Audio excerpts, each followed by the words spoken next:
అందుకే ఇంత information gather చేశాను. ఇదిగో ఇక నీ ఇష్టం, ఇల్లు కొంటావా లేదా అనేది.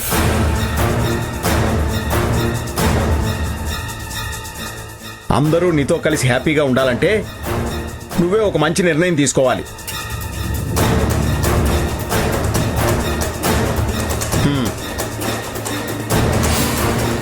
ఇదిగో ఆ ఇల్లు కొనడం అంత చిన్న విషయం కాదని ఇప్పుడు అర్థమైందా? ఎవరు నమ్మాలో అర్థం కావట్లేదు. ఆ బ్రోకర్ ఆ ఇల్లు అమ్మించేసి మనకు టోపీ పెట్టాలని చూశాడు. ఆ దేవుడి దయ వల్ల, నువ్వు చేసుకున్న పుణ్యం వల్ల గండం తప్పింది. ఇలాంటి ఇల్లు మనకు అవసరమా చెప్పు? నానా, ఆ బ్రోకర్ అబద్ధం చెప్పాడనుకుందాం, కానీ ఈయన నిజం చెప్పాడని గ్యారెంటీ ఏంటి? పైగా పక్కింటాయన అంటున్నారు. వాళ్ళకి ఏవేం గొడవలున్నాయో ఏంటో. ఆ కోపంతో ఈయనే అబద్ధం చెప్పుండొచ్చు కదా. నిజమే కదండి. ఇప్పుడు ఎవరైనా బాగుపడుతున్నారు అంటే చూసి ఓర్వలేనోళ్ళు చుట్టుపక్కలే ఉంటారు కదా. ఇతను కూడా అలాగే చెప్పుండొచ్చు కదా. అబ్బా, మీరు నమ్మరని నాకు తెలుసు భద్రావతి. కానీ ఇల్లు మంచిదా కాదా అని ఇంకో చోట కన్ఫర్మ్ చేసుకునే వచ్చాను. నిజమేంటో అబద్ధమేంటో తెలుసుకోవడానికి జ్యోతిష్యుడి దగ్గరికి వెళ్ళాను. ఆ వీడియోని కూడా చూడండి. రే కిరణ్, ఆ వీడియో చూపించు. ఇదిగో అమ్మా. చూడు.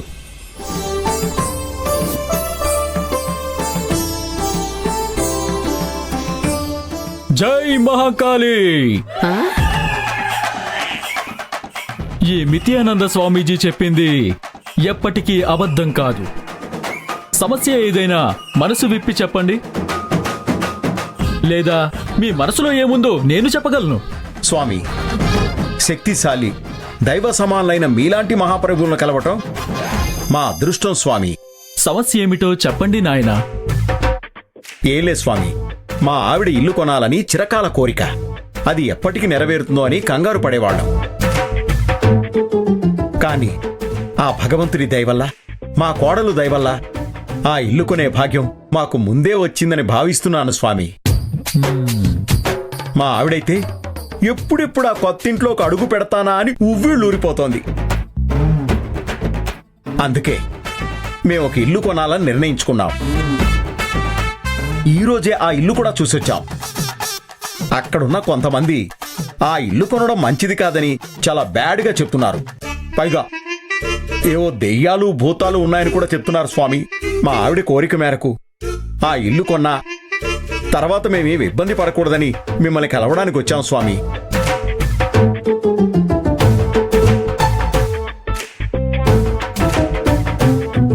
జై మహాకాళి.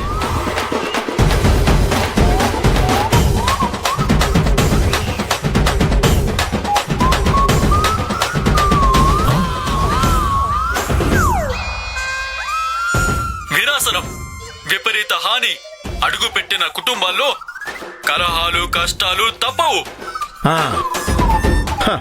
అలా అంటున్నారేంటి స్వామి?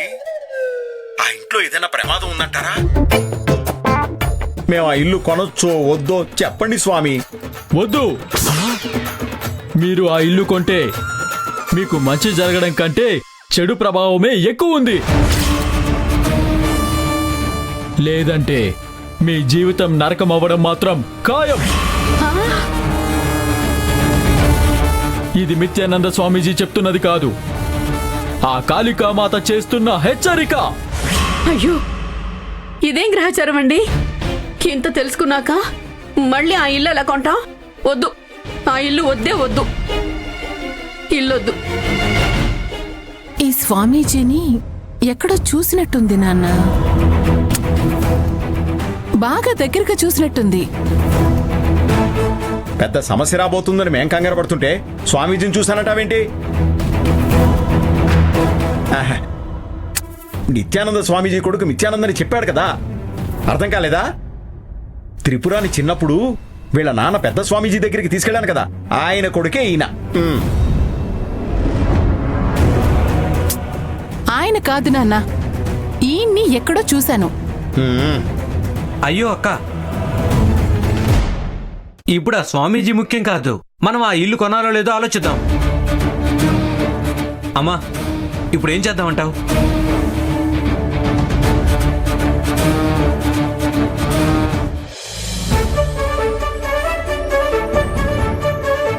హాయ్, వచ్చావా? దర్శనం చేసుకునిరా, ప్రసాదం పెడతాను. దేవుడికి మనసులో దండం పెట్టుకున్నానులే కాని ముందైతే ప్రసాదం ఇవ్వు. తీసుకో.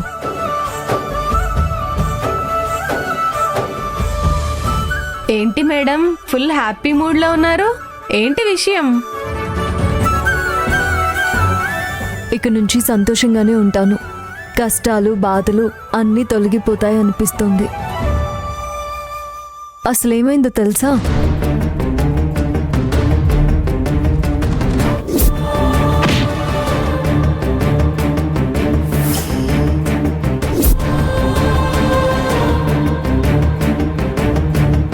చెప్పండి లక్ష్మి, జాబ్ రిజైన్ చేసిన విషయం నాతో ఎందుకు చెప్పలేదు?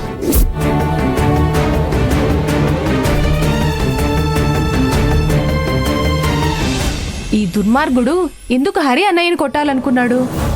వీడికేం పని పాట లేదా? పనికి రాని దద్దమ్మలా ఉన్నాడే. పోయి పోయి మీతో ఎందుకు పెట్టుకుంటున్నాడు? ఇంకోసారి మీ జోలికొస్తే మాత్రం బెడ్షీట్ కప్పేసి కొడతాను ఆ అశ్విన్ గాడిని. ఇంకెవ్వరి జోలికి వెళ్లకుండా చేస్తాను. ఆ రోజు నన్ను కూడా తీసుకెళ్ళు. చోటా మేంలాగా ఎగిరి మొహం మీద కొడతాను. ఇంకోసారి మనల్ని చూస్తే భయపడేలా చేస్తాను. అమ్మో, అలా మాట్లాడకూడదు. కొట్టడం బ్యాడ్ హ్యాబిట్. దేవుడికి మొక్కి లెంపలేసుకో, వేసుకో. అమ్మా తల్లి, నువ్వు మదర్ తెరిసా క్యారెక్టర్ నుంచి బయటికి రా. వచ్చి రోకలి బండ పట్టుకొని వాడిని బుర్ర పగలకొట్టు. అప్పుడు మన వైపు కన్నెత్తి కూడా చూడరు. అర్థమైందా? ఏదేమైనా నాకు మంచి జరిగిందనిపిస్తుంది. ఈరోజు నేను ఎంత సంతోషంగా ఉన్నానో తెలుసా? ఇలాంటి రోజు కోసం ఎంత ఎదురు చూశాను.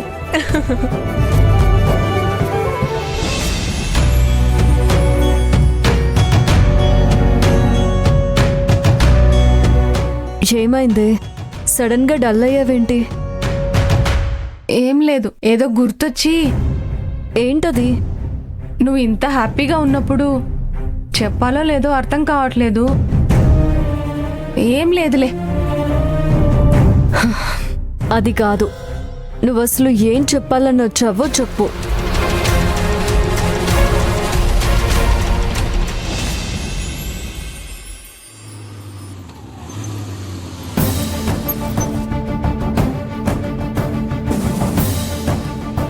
ఇంట్లో నిజం చెప్పేసి నేను మిమ్మల్ని ఇంటికి తీసుకెళ్ళిపోతాను.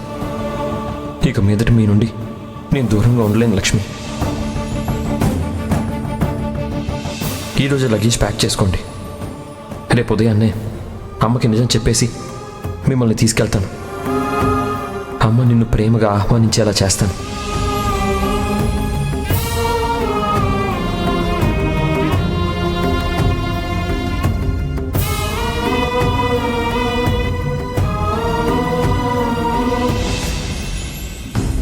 హరి,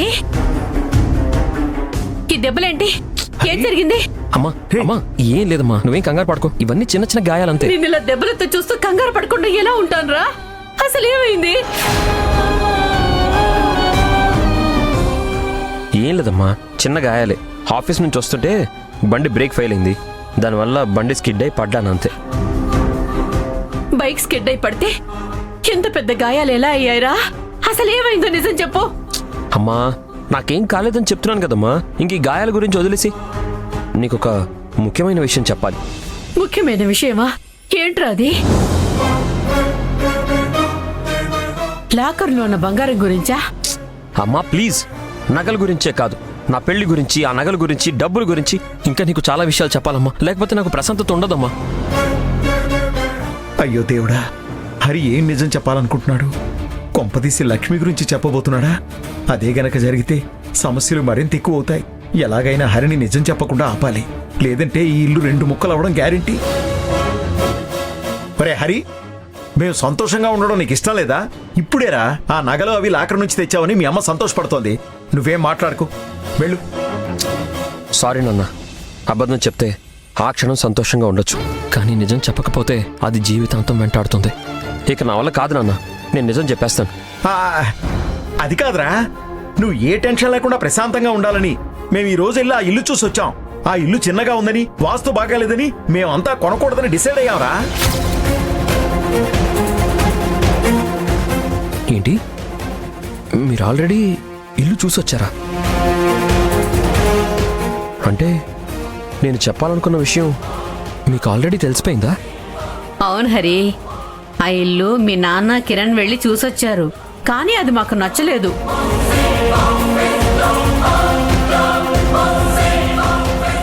మీరు చూసొచ్చి కూడా ఇంత హ్యాపీగా ఉన్నారంటే ఇక నిజం చెప్పడానికి నాకే భయం లేదు.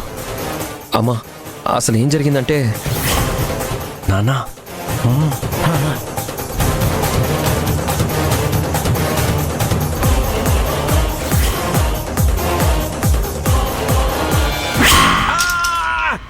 అయ్యయ్యో, ఏమైందండి? కోసుకుంది. అబ్బా, రక్తం రక్తం అయ్యయ్యో. రక్తం. అబ్బా, ఆగండి, చూడండి. కోసుకుంది. తెరిచే లోపు ఏదో ఒకటి చేసుకుంటారు కదా. అసలు కత్తి జోలికి ఎందుకు లేరు మీరు? నొప్పిగా ఉంది. చూడండి. అయ్యో, అమ్మా, నాన్నకి నొప్పిగా ఉన్నట్టుందమ్మా. ఇప్పుడెందుకు తిడుతున్నావు నువ్వు? ముందు చూడు. నొప్పిగా ఉంది భద్రావతి, నొప్పిగా ఉంది. చాలా రక్తం పోతోంది. అయ్యో. నొప్పి తట్టుకోలేకపోతున్నాడు భద్రావతి. ఆగండి, అబ్బా, చూస్తున్నాను ఏదో ఒకటి కదా. చెయ్యవే, ఏదో ఒకటి చెయ్యవే భద్రావతి. ఆగండి, ఆగండి. నొప్పి. అవ్వా. చూడరా.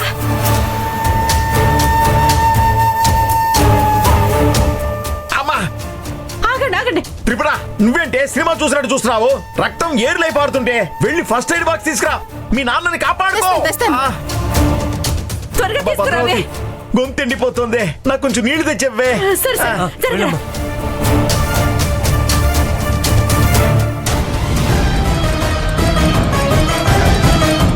హరి, నువ్వు ఎట్టి పరిస్థితుల్లో నిజం చెప్పకూడదు. అలా చెప్తే నేను చచ్చినంతరా.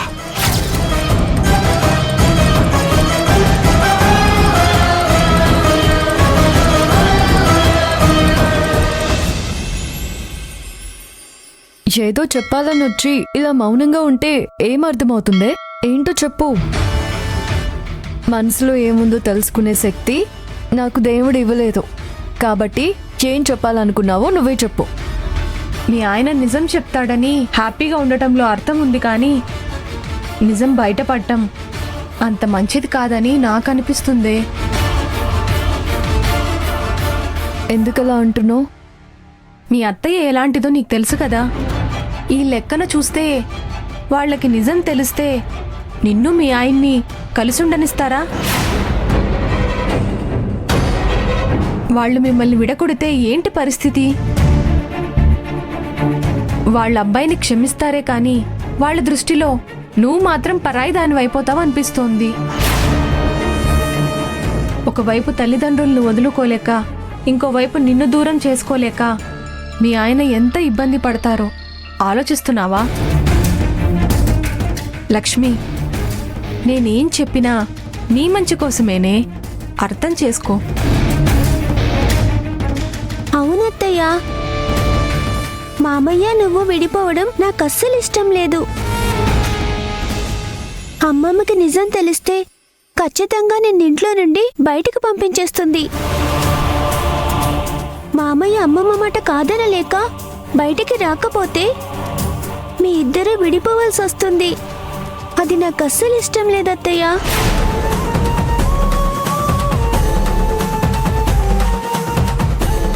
ఏం మాట్లాడుతున్నావమ్మో?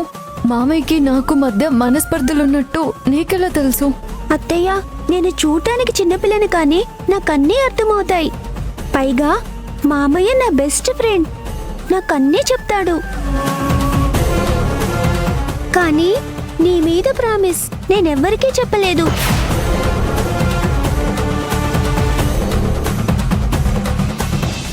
మీ ఆయన ఇంటికి తీసుకెళ్తున్నాడన్న ఆనందంలో ఉన్న నీకు ఇదంతా చెప్పి బాధ పెట్టాననిపిస్తుంది, కానీ నా ఉద్దేశం వేరే ఉంది లక్ష్మి. ఏది చేసినా జాగ్రత్తగా చేయమని చెప్తున్నాను అంతే. నువ్వు తొందరపాటు నిర్ణయాలు తీసుకోవని తెలుసు, అందుకే ఆలోచిస్తావని చెప్తున్నాను.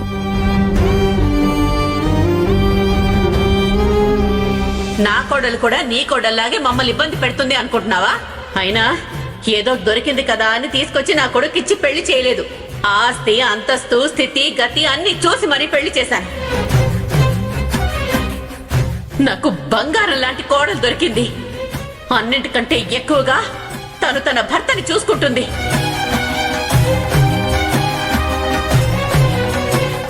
తను సంపాదించిన సంపాదన మొత్తం తీసుకొచ్చి నాకే ఇస్తుంది.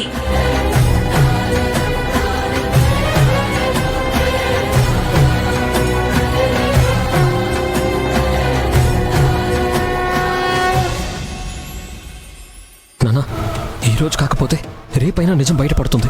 ఆ తర్వాత పెద్ద పెద్ద గొడవలు అవడం కన్నా ఇప్పుడు నిజం చెప్పేయడమే బెటర్ కదా నాన్న. ప్లీజ్ నాన్న, దయచేసి నన్ను ఆపొద్దు. అది కాదురా, ప్రతిదానికి ఒక టైం అంటూ వస్తుంది. మీ అమ్మకి నిజం చెప్పే టైం ఇది కాదురా, అందుకే నిన్ను ఆపుతున్నాను. చెప్పాల్సింది చెప్పాను, ఆ తర్వాత నీ ఇష్టం.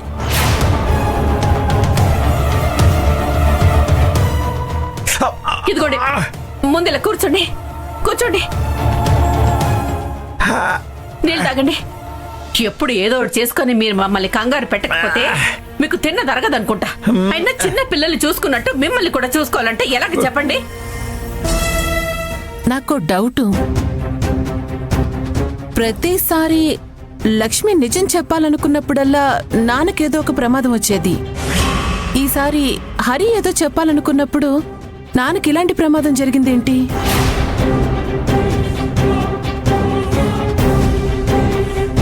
ఏం మాట్లాడుతున్నావు అక్క?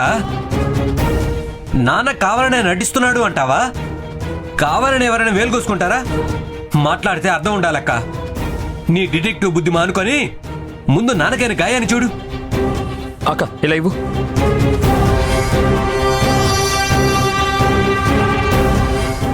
ఏం చేస్తావు? పెద్ద కూతురు అని నిన్నెంత ప్రేమగా చూసుకున్నాను. నీకో చిన్న గాయమైనా తట్టుకునేవాణ్ణి కాదు. ఇప్పుడు మాత్రం నన్ను ఎంత చీప్గా చూస్తున్నావు చూడు. అంతేలే, వయసు అయిపోయిన ముసలవాణ్ణి కదా, ఇంకా ఎందుకు బతికున్నానని చూస్తున్నావేమో. ఏమండి, చిన్న పిల్లలా మాట్లాడతారేంటి? ఊరుకోండి.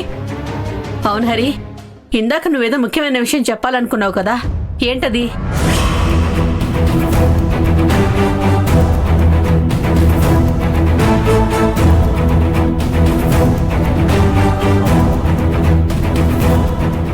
అమ్మా, నిజమేంటంటే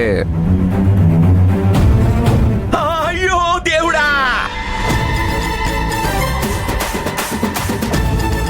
నా బాధ నాదైతే వీళ్ళు మాత్రం బాగా కబుర్లు చెప్పుకుంటున్నారు. నన్ను ఎవరు పట్టించుకోవట్లేదు దేవుడా. ఇంకా నేను ఉండడం వేస్ట్ అని అర్థమైపోయింది. భద్రావతి, నీ మాంగళ్యం గట్టిగా ఉండాలి. ముందు నన్ను గదిలోకి తీసుకెళ్లి పడుకోబెట్టి ఆ తర్వాత మీరు ఏమైనా మాట్లాడుకోండి. తీసుకెళ్ళవే. అయ్యో, ఇప్పుడు ఏమైందని? చిన్న గాయమే కదా. హరి ఏదో చెప్పాలనుకుంటున్నాడు, అది విని లోపలికి తీసుకెళ్తాను. ఆగండి, నువ్వు చెప్పరా. నేనేమైపోయినా పర్వాలేదు, మీరు తీరిగ్గా మాట్లాడుకుని నా దగ్గరికి రండి. లాస్ట్ లో ఒక పూలదండ తెచ్చివేయండి. చిచి, బ్రతికుండి ఇంట్లో విలువ లేకుండా పోతోంది. ఎలాంటి పరిస్థితి వచ్చిందయ్యా దేవుడా. అబ్బబ్బబ్బబ్బా, ఆపండి. ఏదో ప్రాణం పోయినట్టు చేస్తున్నారు. తగిలిన ఇంత చిన్న దెబ్బకి ఇప్పుడేంటి మిమ్మల్ని లోపలికి తీసుకెళ్ళాలి, అంతే కదా? హరి, ముందైన సంగతి చూద్దాం, తర్వాత మనం తీరిగ్గా మాట్లాడుకుందాం. పదండి.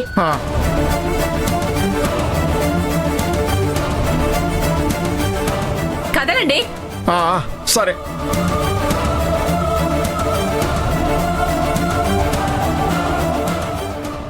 ఏదో అనుమానం వస్తుంది. నాన్న కావాలని నాటకం ఆడుతున్నట్టు తెలుస్తోంది. వీళ్ళెందుకు ఇలా చేస్తున్నారో తెలుసుకోవాలి.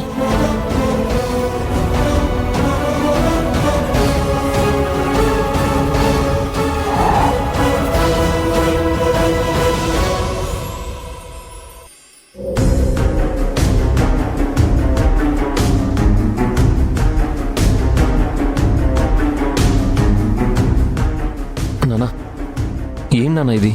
నా కోసం నువ్వు వేలు కోసుకోవడం ఏంటి? మీకేమన్నా అయ్యుంటే దయచేసి ఇలా ఇప్పుడు నీ ప్రాణం మీదకి తెచ్చుకోద్దు నాన్న. తండ్రి పిల్లల కోసం ఏమైనా చేస్తాడ్రా. ఏ తండ్రికైనా కావాల్సింది పిల్లల సంతోషమే కదా. అది సరే, నువ్వేంటి సడన్ గా నిజం చెప్పడానికి బయలుదేరావు? దీని వెనక ఎంత ప్రమాదం ఉందో నీకు తెలుసా? తెలిసి కూడా ఎందుకు రిస్క్ చేయాలనుకుంటున్నావు? తప్పేదో కరెక్టేదో నాకు తెలియట్లేదు నాన్న. నా మనసు మాత్రం మనసులో ఉండట్లేదు. ఒక్కటి మాత్రం నిజం, అబద్ధం చెప్పి నేను ఇంక అమ్మని నమ్మించలేకపోతున్నాను నాన్న. అందుకే నిజం చెప్పాలనుకుంటున్నాను. కానీ అలా చెప్తే లక్ష్మి ఎక్కడ దూరం అయిపోతారో అని నాకు చాలా భయంగా ఉంది నాన్న. నీ పరిస్థితి నేను అర్థం చేసుకోగలను హరి. నువ్వు మంచి చేయాలని చూసినా దానివల్ల నువ్వే నష్టపోతావేమో. ఒకసారి ఆలోచించరా. నేను నష్టపోయినా పర్లేదు నాన్న, కానీ ఈ నిజం చెప్పేసి ఒక భారం దించుకోవాలనిపిస్తుంది. ఎన్ని కష్టాలు వచ్చినా సరే ఎట్టి పరిస్థితుల్లోనూ లక్ష్మి నాకు తోడుగా ఉంటానని చెప్పారు నాన్న. తను నాకు అంత సపోర్ట్ చేసిన తర్వాత కూడా నేను నిజం చెప్పకపోతే లక్ష్మికి అన్యాయం చేసిన వాడిని అవుతాను నాన్న.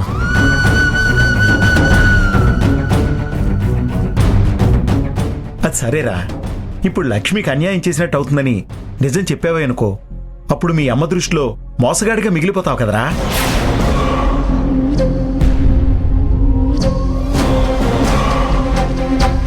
మీ అమ్మ కోరుకున్న లక్ష్మి వేరు, నీకు భార్యగా వచ్చిన లక్ష్మి వేరు.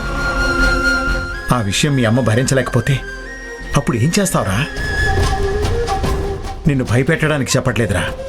మీ అమ్మ ఎలాంటిదో నీకంటే నాకే బాగా తెలుసు కాబట్టి చెప్తున్నాను. తనకిష్టం లేనిది ఏం జరిగినా తర్వాత తనకు నచ్చినట్టుగా మార్చుకుంటుంది. దానికోసం ఏమైనా చేస్తుంది. ఆఖరికి లక్ష్మిని నీ నుంచి దూరం చేయడానికైనా. నాన్న, లక్ష్మి నాతోనే ఉంటానని చెప్పారు నాన్న. అందుకే లక్ష్మి చెప్పినట్టే అందరికీ నిజం చెప్పేస్తాను.